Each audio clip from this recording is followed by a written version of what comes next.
do I want to say that I cheat when UV unwrapping? Not really. So we're going to be talking about the free add-on DreamUV. And what it does is it takes an object and then we'll try and unwrap it to match a specified UV map of another object. So let me just show you. So over here on the left, you can see how the texture looks, how it's all broken up into squares or rectangles.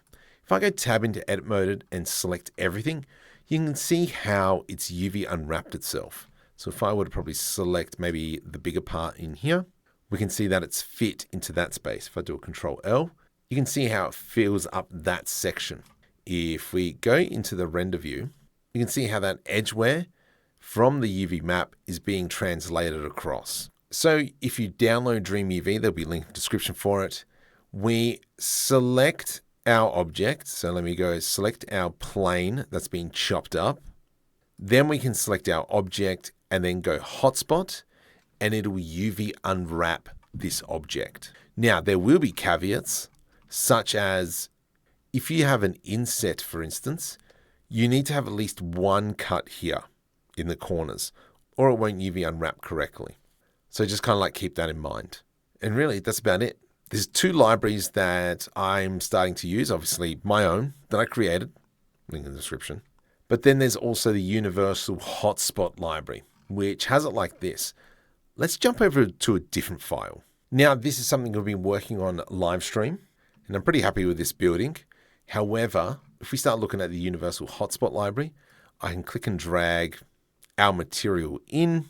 This one does it via plane. Let me just delete that one now.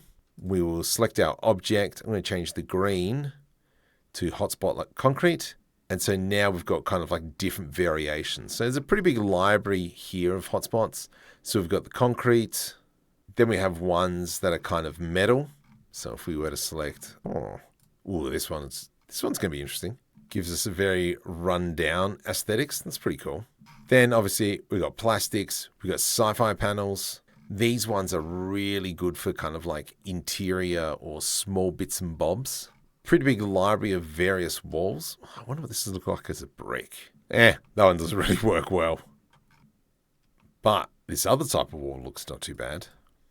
Yeah, interesting. Now the cool thing about this is that because this is texture based, so if we go into shading, we can see that it is only textures. So we can take this out and put it into Unreal Engine or Unity quite quickly. So don't forget to check out my library as well as the Universal Hotspot library, link in the description. There's a Super Hive sale at the moment, so snap them up while you can.